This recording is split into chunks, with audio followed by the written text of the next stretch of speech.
Halo semuanya, perkenalkan nama aku Fasyatika Lestari dengan NIM 24080694001 dari kelas akuntansi 2024 ya. Working mom atau ibu pekerja adalah istilah yang merujuk pada perempuan yang menjalankan peran sebagai ibu sambil juga berpartisipasi dalam dunia kerja, baik di sektor formal maupun informal. Mereka dapat bekerja di berbagai bidang, mulai dari profesional, bisnis, hingga pekerjaan rumah tangga. Ibu pekerja memiliki tanggung jawab ganda, yaitu mengurus keluarga dan menjalankan tugas pekerjaan. Mereka seringkali harus menyeimbangkan waktu antara pekerjaan dan keluarga yang bisa menjadi tantangan tersendiri. Tanggung jawab ini mencakup mengurus anak, memenuhi kebutuhan rumah tangga, serta memenuhi tuntutan pekerjaan. Halo selamat malam semuanya. Jadi hari ini saya sedang bersama narasumber yang akan berbagi pengalaman tentang bagaimana dinamika menjalani dua peran, yaitu sebagai pekerja dan ibu rumah tangga. Jadi, halo selamat malam Ibu Elsa, apa kabarnya? Alhamdulillah baik. Terima kasih banyak atas ketersediaan Ibu untuk berbincang dengan saya hari ini. Terima kasih juga sudah diundang. Oke baik, jadi mungkin bisa diceritakan dari latar belakang dari Ibu Elsa sendiri? Oke, halo saya Elsa. Sebenarnya keputusan bekerja itu sendiri sih muncul ketika lulus SMA ya. Saya lulusan SMA 12, jadi memutuskan untuk kuliah sambil bekerja. Jadi saya ambil kuliah malam, paginya saya kerja. Kalau boleh tahu kuliah di mana? Saya di Setiamak, jurusan administrasi bisnis, kepelabuhanan ya. Alhamdulillah kemarin tahun 2018 udah lulus, jadi sekarang fokus untuk bekerja dan mengurus keluarga. Jadi menurut Ibu bagaimana sih peran perempuan dalam dunia kerja saat ini? Peran perempuan, sebenarnya perempuan tuh memegang peranan penting ya dalam dunia kerja, khususnya di sektor ekonomi, sosial, dan politik. Seperti itu.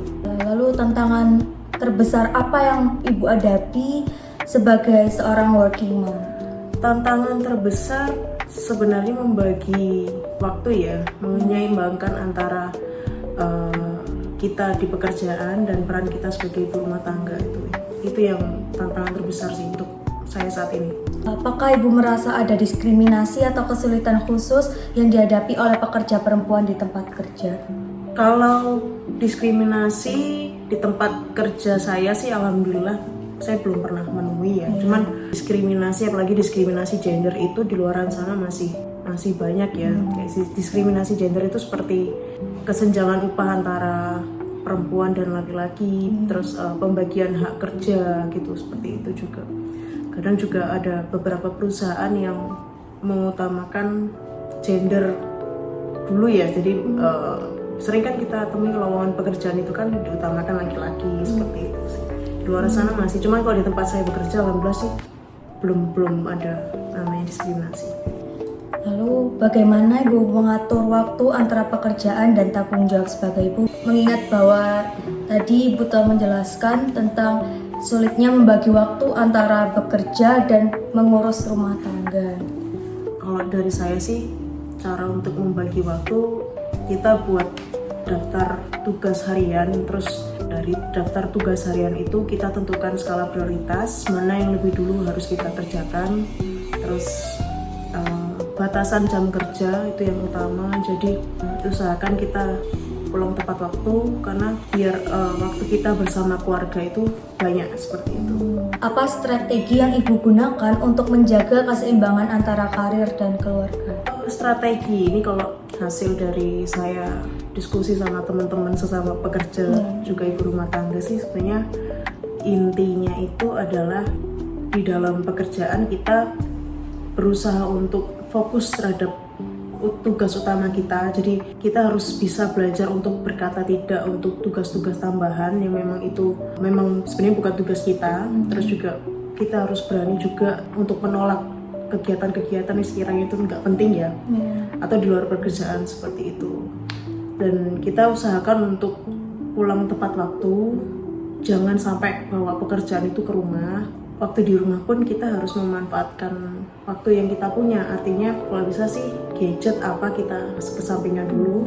Di rumah juga kita kalau bisa jangan bawa pekerjaan dari kantor ke rumah sih, itu yang paling penting. Juga luangkan waktu untuk diri sendiri juga itu penting ya, untuk kita bisa istirahat seperti itu. Apakah ada dukungan dari keluarga atau tempat kerja dalam hal ini? Dukungan pasti ada dukungan. Alhamdulillah dari saya sih, alhamdulillah dari suami, dari keluarga, teman-teman terdekat, dukungan itu selalu ada. Lalu menurut Ibu bagaimana keberadaan ibu pekerja berkontribusi pada perekonomian keluarga dan masyarakat itu? Ibu pekerja itu saya rasa sangat berkontribusi ya, bukan hanya untuk meningkatkan pendapatan keluarga, tapi juga ibu pekerja berperan penting untuk meningkatkan pendapatan nasional dan kesejahteraan. Apa dampak negatif dan positif terhadap perkembangan anak ibu, mengingat anak ibu sendiri lagi di masa pertumbuhan tadi? Dampak negatif positif itu pasti ada ya, terutama kan kita jarang bertemu sama anak, terus juga dengan kita bekerja juga akhirnya tingkat energi kita kan mudah menurun ya. Jadi dengan energi kita yang menurun juga waktu kita dengan anak, kualitas kebersamaan kita sama anak itu juga pasti akan menurun gitu. Dampak negatifnya kalau memang kita salah di pola asuh, takutnya anak sih bisa kurang percaya diri, karena kan biasanya dia ngeliat teman-temannya mungkin ya contoh hal kecil seperti berangkat pulang sekolah di antara mama papanya, sedangkan kalau kita kan nggak bisa seperti itu, jadi mungkin dari situ jadi bisa kurang percaya diri, itu bisa. Cuman selain dampak negatif itu tadi, dampak positifnya kalau anak sering kita tinggal bekerja ya, itu anak bisa lebih mandiri harusnya kan, jadi karena dia terbiasa nggak ada yang digantungkan seperti itu, jadi dia bisa lebih mandiri, dan kita pun sebagai orang tua yang bekerja bisa menjadi contoh untuk anak bagaimana kita membagi antara pekerjaan dan juga peran kita sebagai ibu rumah tangga. Jadi membagi waktu itu juga bisa menjadi contoh untuk anak. Lalu apa yang ingin Ibu lihat berubah dalam masyarakat untuk mendukung pekerja perempuan? Tentunya kalau dari masyarakat sih saya harapannya masyarakat bisa menghilangkan stigma mengenai ibu bekerja itu tidak bisa menjadi ibu rumah tangga yang baik, itu yang penting.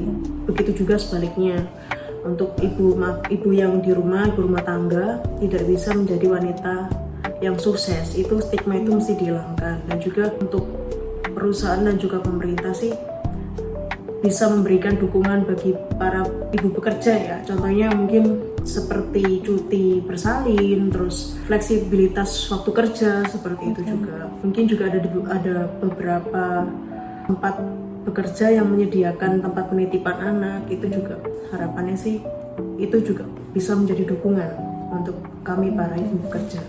Lalu yang terakhir, apa peran dan harapan yang ingin Ibu sampaikan kepada perempuan lain yang juga berjuang sebagai pekerja? Pesan dan harapan saya untuk ibu pekerja di luar sana, tetap semangat, jangan menyerah. Semoga bisa menyeimbangkan waktu dan juga menyeimbangkan pekerja, kehidupan kita di pekerjaan dan juga keluarga. Semoga menjadi sukses, bahagia untuk diri sendiri dan juga keluarga. Baik Ibu Elsa, terima kasih atas waktu dan wawasan yang telah Ibu bagikan. Semoga perjuangan dan harapan Ibu dapat menginspirasi banyak perempuan lainnya untuk terus berjuang dalam mencapai keseimbangan antara karir dan keluarga. Mari kita bersama-sama menciptakan lingkungan yang lebih mendukung bagi para pekerja perempuan, sehingga setiap ibu dapat meraih impian dan memberikan yang terbaik bagi keluarga dan masyarakat. Harapan saya untuk ibu pekerja di luar sana, tetap semangat, jangan menyerah. Kita semua pasti bisa menyeimbangkan waktu bekerja dan juga mengurus rumah tangga. Semoga kita semua sukses dan bahagia untuk diri kita dan juga keluarga, dan jangan takut untuk mengatakan tidak di pekerjaan ya. Untuk menolak pekerjaan memang itu bukan pekerjaan kita atau pekerjaan tambahan. Jangan ragu juga untuk meminta bantuan kepada teman-teman, kepada orang-orang terdekat, keluarga, siapapun jika memang kita membutuhkan bantuan. Seperti itu. Terima kasih.